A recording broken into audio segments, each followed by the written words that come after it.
So today we have the notes on 10.2. We went through an exploration yesterday to discover why these formulas, where they came from. So I'm not getting into that here because we did that in class. Instead, we're going to work through some problems. So the area of a rhombus, we realized yesterday, is half the product of the diagonals. We usually write that as half d1, d2. And I have those highlighted in red and blue. A rhombus is a parallelogram, so you also could do just the base times the height. It's very much dependent on what you're given to help you figure out which formula to use. The area of a kite is not a parallelogram, so the base times height will not work, but half the product of the diagonals will work. And again, we talked about that in class yesterday.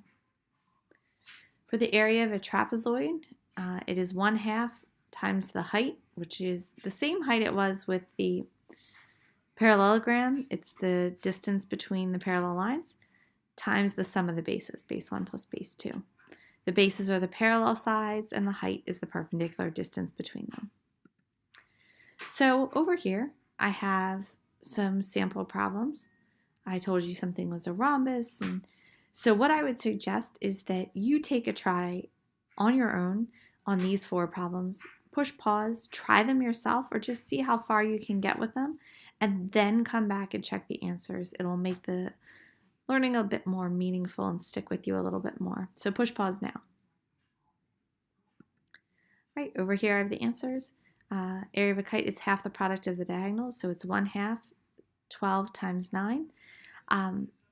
Remember, it's not distributive property here. That's distributive property of addition. So I just multiplied, 2 numbers at a time. So I took half of 12, that's 6, and then 6 times 9 is 54.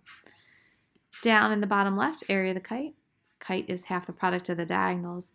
So 1/2, the 6 came from 3 plus 3, which is the entire diagonal, multiplied by 7, because that's 2 plus 5. And then I took half of 6, which is 3. 3 times 7 is 21.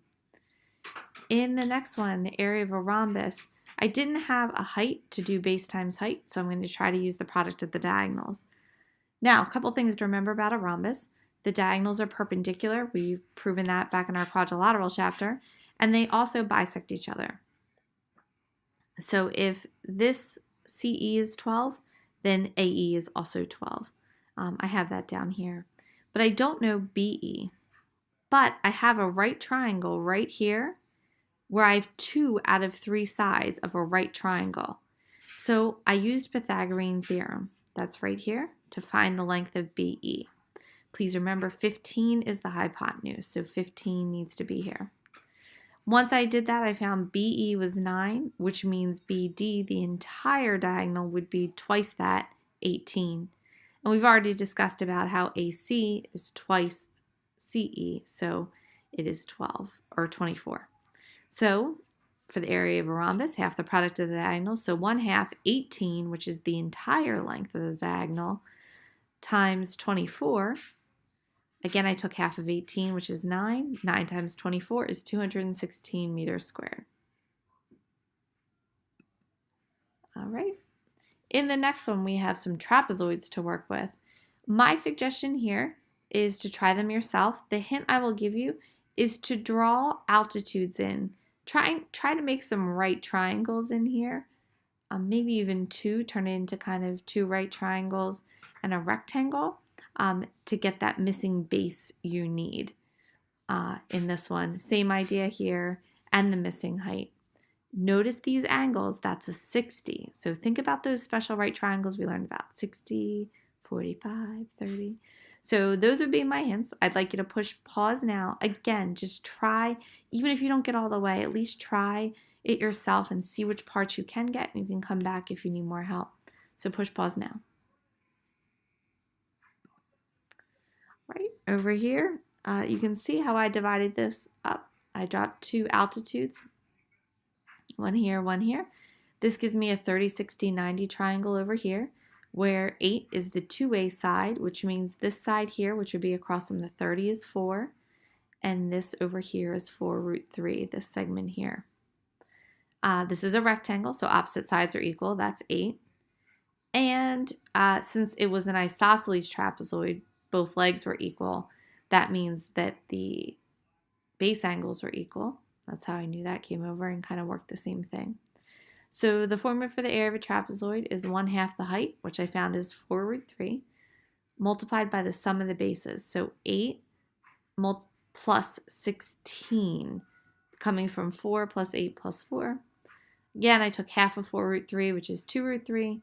2√3 times 24 is 48√3. Over here, very similar. I dropped an altitude here to turn it into a right triangle and a rectangle. Opposite sides are equal. That's how I knew this part was 4. This is my a√2 side, which means this side must be 3 and this side must be 3. So 1/2 the height, which I found was 3, multiplied by the sum of the bases, so 4 plus 7. Notice where I got the 7 from. Multiply that out, you get 16.5. All right, down here I do have both bases, but I don't have the height. Well, I will drop 2 altitudes. Very similar story. I made a rectangle, so I know this little part is 12. And I know these two parts are equal, because if the base angles are equal, then the legs of the trapezoid are equal. So you can prove these triangles congruent. So if this is 12, 30 minus 12 is 18. I have 18 left to split equally among these two pieces right here. So 18 divided by 2 makes each of these 9. So again, let me explain that again. Opposite sides of a rectangle are congruent. This side is 12. So I said, okay, if the whole thing is 30 and I subtract this 12, that leaves 18. I must split equally between these two parts. So each of these is 9. Once this was 9, I knew I had a 30, 60, 90 triangle here. The 9 is across from the a√3 side, which means the side across from the 30 is 3√3. 1/2 the height, 3√3, multiplied by the sum of the bases. So 12, because here's the base here, plus 30, the whole base here. 1/2 of 3 is 1.5√3, and then multiply that. All right, last set here. If you have the notes, you'll see I crossed out the last question. I don't think we did a median of a trapezoid in your class, so we're going to just skip number 4. Again, give these a try by yourself. Draw the pictures out, and you might be surprised how many you can get. So please push pause now. All right, I have my answers here. This one should have been hopefully not too bad. 1/2 the height, which they told us, multiplied by the sum of the bases, which they told us. Over here, I remember when they label it TRAP, that as you go around in a circle, they need to go TRAP. So you can't go TR and then AP. You can't like zigzag. It has to go around. I made sure RA was parallel to TP. Angle T was 60. And TR was 8. So I noticed the 30, 60, 90 triangle here. This is the 2A side. So this would be the A side. So that side is 4, which would make the height 4√3. Area of trapezoid is 1/2 the height, which I found is 4√3, multiplied by the sum of the bases. You can see my work there. In number 3, I have an isosceles trapezoid, which means the legs are equal. They are both 8. So I know the bases are 6 and 14. That's great, but I don't know the height. So what I did first is I drew the altitudes in blue. So the blue is me adding to the original information. So I dropped 2 altitudes. Again, now I have a rectangle. This is 6.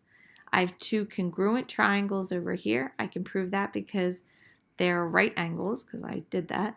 Isosceles trapezoids have congruent base angles. So by AAS, I could prove them congruent. All right, so I know this length from here to here is 6. 14 minus 6 is 8. So I have 8 to split equally between these two. So that means that this part's 4 and this part's 4. Now, I'm not really sure of the angles in here, but I know it's a right triangle where I know 2 sides. So I used the Pythagorean theorem right here to find the height of the trapezoid, this dotted blue line. And I did 1/2 the height, multiplied by the sum of the bases. Again, half of 4√3 is 2√3.